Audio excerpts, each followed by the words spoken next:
நம்ம கொரியன் பாய் துஷாருக்கு வந்து பாத்தீங்கன்னா பெருசா டாடா காமிச்சு வீட்டுக்கு அனுப்பிட்டாங்க அப்படின்ற மாதிரி தான் சொல்லணும். துஷாரை வந்து எவிக் பண்ணிட்டாங்க. ஸோ என்ன ப்ரோ இப்பயே சொல்றீங்க அப்படின்னு பாத்தீங்கன்னா இன்னைக்கு தானே ஷூட்டிங் நடத்தினானுங்க. ஆக்சுவலா இன்னைக்கே ஷூட்டிங் நடந்து முடிஞ்சிருச்சு. அதாவது சாட்டர்டே எபிசோட் முடிஞ்சிருச்சு, சண்டே எபிசோட் இப்போ தான் ஷூட் போயிட்டு இருக்கும். ஸோ என்ன பொறுத்த வரைக்கும் ஒரு விஷயம் மட்டும் கிளியரா தெரியுதுங்க. துஷாருக்கு எவ்வளோ வாய்ப்பு கொடுத்துட்டாங்க. அந்த வாய்ப்பு எல்லாம் கொடுத்து அவனை கேம் ஆடுற கேமை பின்னாடி போடா அப்படின்னு பார்த்தோன்னா அரோரா பின்னாடியே போயிட்டே இருந்தான். ஆனா அவன் அரோரா பின்னாடி போனால பின்னாடி போன இவன் வெளியே போயிட்டான். முன்னாடி போன அரோரா இன்னும் வீட்டுக்குள்ளேயே இருக்காங்க. அதுதான் எனக்கு ஒண்ணுமே புரியல. அரோரா உனக்கு ஏதோ பெரிய லக்கு இருக்குமா? உனக்கு நீ தான் முதல்ல போக வேண்டியது, செகண்ட் வீக்கே நீ போக வேண்டியது.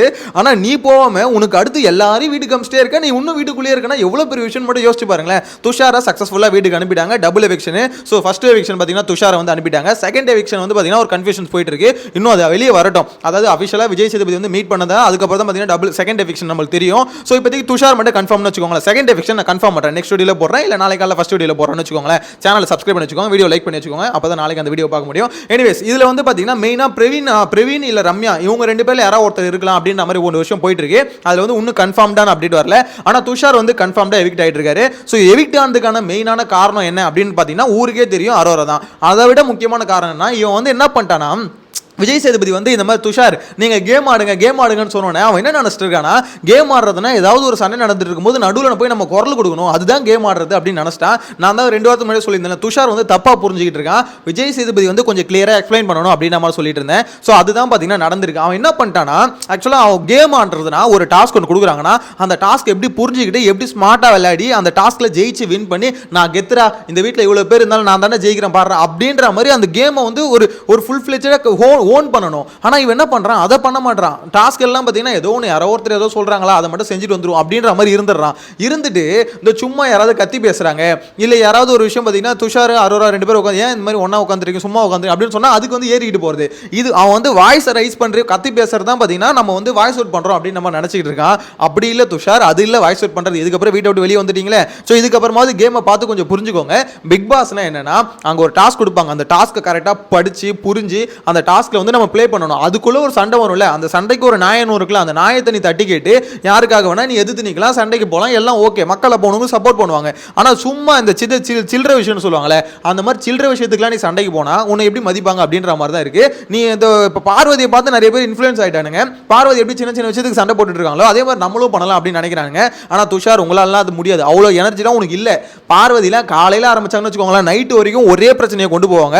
ஸோ அந்த அளவுக்கு கேப்பபிள் வந்து அந்த பிளேயருக்கு இருக்கு, மற்ற யாருக்கும் அதெல்லாம் இருக்காது, வாய்ப்பு இல்லை. அவங்க ஈக்குவலுக்கு பார்த்தீங்கன்னா யாருமே வர முடியாது அப்படின்ற மாதிரி தான் சொல்லணும்.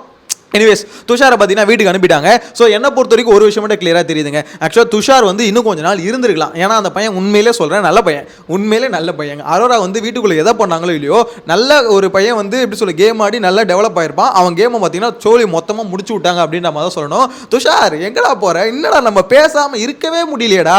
அவங்க ஃபீலிங்ஸ் துஷார் கிட்ட பேசுகிறாங்க, இந்த மாதிரி என்னடா நம்ம 2 பேரும் ஒருத்தர் பேசிக்காமல் இருக்கணும்னா கூட முடியலையே அப்படின்ற மாதிரி அவங்க ஃபீல் பண்ணிட்டு இருந்தாங்க. எப்போ மண்டே ஃபீல் பண்ணிட்டு இருந்தாங்க. இப்போ வந்து சாட்டர்டே ஃபீல் பண்ணிருப்பாங்க, ஐயோ என்னடா இது ஒருத்தனை பேசி வீட்டுக்கு அனுப்பிடுமே அப்படின்ற மாதிரி. ஆக்சுவலா அப்பயே ஒரு முடிவு எடுத்தால நம்ம வந்து இதுல அரோரா கூட பேசக்கூடாதுன்னு, அதே மாதிரி அந்த முடிவுல ஸ்ட்ராங்கா இருந்து இந்த வீக் வந்து ஃபுல்லா இறங்கி கேம்ல வந்து ப்ளே பண்ணியிருந்தான்னு வச்சுக்கோங்களேன், அவனுக்கு ஏதாவது கொஞ்சம் ஓட்டு வந்திருக்கும். என்ன விஷயம்னா அவனுக்குன்னு ஓட் பேங்க் வந்து சுத்தமா ஸ்டார்டிங்ல இருந்தே இல்லை. ஏன்னா ஸ்டார்டிங்ல இருந்து அவன் எங்க இருக்கானே தெரியல. அரோரா பின்னாடியே அரோராக்காவது ஒரு வெளியே வந்து பேர் தெரிஞ்சுது. ஏன்னா அரோரா வந்து 18+ கண்டென்ட் கொடுத்தாங்க. ஸோ அது மூலிமா இவங்க கொஞ்சம் ரீச் ஆகிட்டாங்க. ஆனால் அவன் வந்து அந்த கண்டென்ட் கூட கொடுக்கல. அவங்ககிட்ட இருந்து என்னடா கண்டென்ட் வருதுன்னு பார்த்தா செகண்ட் வீக்கில் கேப்டன் ஆனா பாருங்க, அது மட்டும் தான் அவங்ககிட்ட இருந்து வந்த கண்டென்ட். அதை தவிர அவங்ககிட்ட வேற கண்டென்ட்டே இல்லை. ஏன்டா கேப்டன்சி டாஸ்க்ல ஜெயிச்ச ஓகே, அதுக்கப்புறம் எங்கடா போனேன் அப்படின்ற மாதிரி தான் இருந்தது. கேப்டன் பார்த்தீங்கன்னா அதிலே பிடிங்கி துரத்தி விட்டாங்க. அதுக்கான காரணமும் அரோரா தான். சரி அப்பயே ஒன்று தெரிஞ்சு போச்சுல காரணம் அரோரா தானே, அப்பயாவது திரும்பி வெளியே வருவான்னு பார்த்தா திருப்பி போய் அதே லூப்புக்குள்ளேயே மாட்டிக்கிட்டே இருந்தான். ஸோ அரோராவுக்கும் பார்த்தீங்கன்னா இவனை பிரிச்சு விடணும் தான் எண்ணம். ஆனால் அவங்களுக்கு வந்து டைம் போகல, டைம் பாஸ் ஆகலை. இவனை விட்டா வேற ஆளும் இல்லை. இதுக்கப்புறம் எனக்கு என்ன ஃபீலிங்னா அரோரா துஷார் இல்லாமல் என்ன பண்ணுவாங்க அப்படின்னு யோசிக்கும் போது தான் கொஞ்சம் யோசிச்சுட்டே இருந்துச்சு, கொஞ்சம் ஃபீல் பண்ணுவாங்களோ அப்படின்னு நினச்சேன். ஆனால் அவங்க எதுக்குங்க ஃபீல் பண்ண போகிறாங்க. அதான் கமருதீன் இருக்காரு, இதுக்கப்புறம் தான் போட்டி வந்து ரொம்ப கடுமையாக போகுது. கமருதீன் துஷார் கூட டைம் ஸ்பெண்ட் பண்ணுவாரா இல்லை பார்வதி கூட டைம் ஸ்பெண்ட் பண்ணுவாரா அப்படின்றதான் தெரியல. ஏன்னா அவருக்கு வந்து ரொம்ப ஹெவி காம்படிஷன் போயிட்டு இருக்கு. இப்போ துஷார் இருந்ததுனால அரோரா கொஞ்ச நேரம் துஷார் கூட பேசுவாங்க, கொஞ்ச நேரம் கமருதீன் கூட பேசுவாங்க. இப்போ அப்படி இல்லை, ஃபுல் அண்ட் ஃபுல் கமருதீன் மட்டும் தான் ஒரே ஃபோக்கஸாக இருக்கும். செத்தாண்டா கமருதீன் அப்படின்ற மாதிரி தான் இருக்கும். 24 hours ஜாப் தான் போய் உனக்கு அதாவது பேசுறதுல சொல்கிறேன், தப்பாக வச்சுக்காதீங்க. ஆக்சுவலாக விஷயம் என்னென்னு பார்த்தீங்கன்னா, உண்மையிலேயே இவங்க அரோரா வந்து ரொம்ப கஷ்டப்பட போகிறாங்க துஷார் இல்லாமல். ஏன்னா 2 பேரும் பார்த்தீங்கன்னா ஒட்டி பிறந்த ரெட்டை பிறவிகள் மாதிரி பார்த்தீங்கன்னா ஒன்றாவே சுற்றிக்கிட்டு இருந்தாங்க. இதுக்கப்புறம் அந்த பீஸுங்க வந்து எப்படி, அதாவது துஷார் வெளியே போகும்போது அரோராவோட ரியாக்ஷன் எப்படி இருக்க போகுதுன்னு நினச்சாலே ரொம்ப மனசு கஷ்டமாக இருக்குது. விஜய் டிவி அரோரா அழுவுறதை கட் பண்ணாமல் போட்டுருங்க, நான் பார்க்கணும். அவங்க எமோஷனலாக நான் பார்த்தே ஆகணும். இல்லை அழுவாமல் இருந்துட்டாங்கன்னு வச்சுக்கோங்களேன், அதையும் பார்த்தே ஆகணும். அந்த ஃபீலிங்ஸ் உண்மையா இல்லை எப்படி சொல்கிறது டூப்பா அப்படின்றத நான் வெயிட் பண்ணி பார்க்கணுங்க.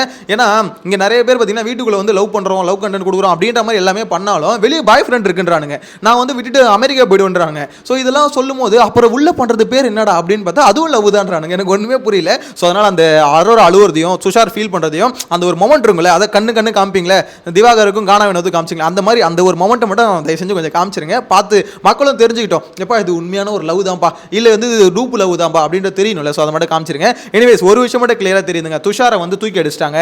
ஆனால் இதுல வந்து இன்னொரு விஷயம் என்னன்னா, இன்னைக்கான எபிசோடு எதுக்கு நீங்கள் ஷூட் பண்ணுறாங்க அப்படின்னு நம்ம சில பேருக்கு தெரியாமல் இருந்தீங்கன்னா, மலையாள பிக் பாஸ் இருக்குல்ல, அதோட கிராண்ட் ஃபினாலே நடக்கிறதால சாட்டர்டே வந்து ஷூட் பண்ண போகிறாங்க. டெக்னிக்கல் டீம் வந்து பார்த்தீங்கன்னா இங்கேயும் அங்கேயும் ரெண்டுத்துக்கும் ஒரே டீம் தான் ஒர்க் பண்ணுது, ஓகேங்களா, மலையாள பிக் பாஸ்க்கும் தமிழ் பிக் பாஸ்க்கும். ஸோ அப்படின்னும் போது அவங்களுக்கு வந்து ஷெடியூல் வந்து மிஸ் மேட்ச் ஆகுது. ஸோ அதனால் வந்து அதை பண்ணணும் அப்படின்னு சொல்லிட்டு இவிபியில் தான் பண்ணுறாங்க. ஸோ அப்படின்னும் போது அவங்களுக்கு வந்து அந்த ஸ்லாட் வந்து ஒத்துக்காதனால இன்றைக்கி வந்து நம்மளோட ஷூட்டை முடிச்சிட்டாங்க. அதாவது ஃப்ரைடே வந்து பார்த்தீங்கன்னா நம்மளுக்கான ஷூட்டை முடிச்சிட்டாங்க. சாட்டர்டே ஷூட்டும் சரி, சண்டே ஷூட்டும் சரி.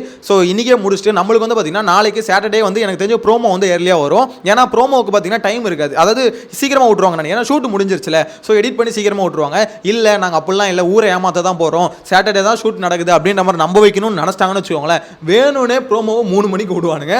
அதெல்லாம் உச்சக்கட்ட கொடுறோம். தயவு செஞ்சு நீங்கள் இருந்தாலும் உருட்டுன்னா உருட்டுவீங்க, பெருசாக ஆத்துறதுக்கு ஒன்றும் இல்லை. ஏன்னா விஜய் சேதுபதி பொறுத்தவரையும் ஒரு வாரம் அடிச்சிட்டாருன்னா மறுவாரம் பார்த்தீங்கன்னா தடவி கொடுப்பாரு.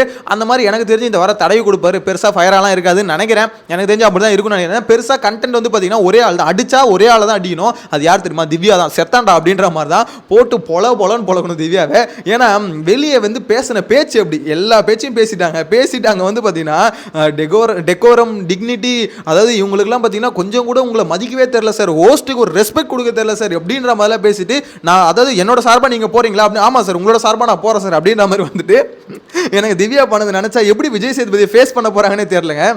ரொம்ப கஷ்டம், ரொம்ப கஷ்டம். விஜய் சேதுபதி வந்து ஒரே ஒரு கேள்வி தான் கேட்பாரு, ஏமா திவ்யா, அதாவது நீ ஏதோ சொன்னலம்மா, அதாவது நான் ஹோஸ்டா போய் உள்ளே இருக்க போகிறேன், என் சார்பாக போய் பேச போகிறேன்னு, என்னம்மா இப்படி பண்ணுற அப்படின்னா, ஆமாம் சார் நீங்கள் வெளியேருந்து கற்றுனீங்க, நான் உள்ளேருந்து கற்றுனேன் அப்படின்னு நம்ம சிம்பிளாக முடிச்சிருவாங்க. நீங்கள் என்ன சார், நீங்கள் வந்து மைக்கில் கற்றுனீங்க, நான் வந்து மைக் இல்லாமல் கற்றுனேன், அவ்வளோதான் சார், சிம்பிள் சார். ஆக்சுவலாக விஷயம் இதுதான் சார், உங்களை நீங்கள் எப்படி கத்தாமல் உங்களை அடக்க முடியலையோ அதே மாதிரி என்னாலையும் கத்தாமல் உங்களை அடக்க முடியல அப்படின்னு நம்ம சொல்லிட்டாங்கன்னு வச்சுக்கோங்களேன். விஜய் சேதுபதி எங்கே மூஞ்ச வச்சு பாருன்னு தெரியல. ஆனால் என்ன பொறுத்த வரைக்கும் இந்த வீக்கெண்டு திவ்யாவுக்கு ஒரு பெரிய சம்பவம் காத்துக்கிட்டு இருக்கு அப்படின்ற மாதிரி தான் தோணுது. ஆனால் துஷார் போனது கொஞ்சம் இதுவாக தாங்க இருக்குது. ஏன்னா வீட்டுக்குள்ளே வந்து பார்த்தீங்கன்னா ஒருத்தன் இருக்கிற இடமே தெரியாமல் இருந்துட்டு இப்போ தான் ஓரளவு 2-3 பிரச்சனையில் அவன் ஒருத்தன் இருக்கான். துஷார்னு ஒருத்தன் ப்ரோமோலே இப்போ தான் வந்தான்.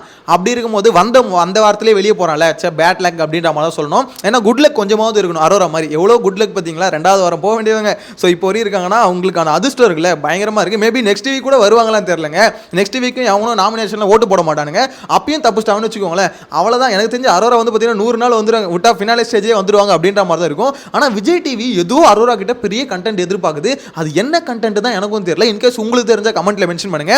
ஒரு மாதிரி சர்ப்ரைஸாக இருக்கும்னு நினைக்கிறேன் அந்த கண்டென்ட் கொடுக்கும்போது. வெயிட் பண்ணி பார்க்கலாம். துஷார் வெளியே போயிட்டாரு. இதுக்கப்புறம் துஷார் நீங்கள் அந்த பிக் பாஸ் எல்லாத்தையும் இப்போ ஷோலாம் பார்த்து அரோராக்கெல்லாம் ஓட்டு போட்டு கொஞ்சம் நல்லா சப்போர்ட் பண்ணுங்க. ஏன்னா உள்ள இருந்து சப்போர்ட் பண்ணீங்களா, அதே மாதிரி வெளியில இருந்து சப்போர்ட் பண்ணுங்க. எனிவேஸ் நெக்ஸ்ட் வீடியோல மீட் பண்ணலாம். எவிக்ஷன் அப்டேட் இன் கேஸ் அது கன்ஃபார்ம் ஆயிடுச்சுன்னா நைட்டுக்குள்ள அடுத்த வீடியோ போடுறேன். Bye by.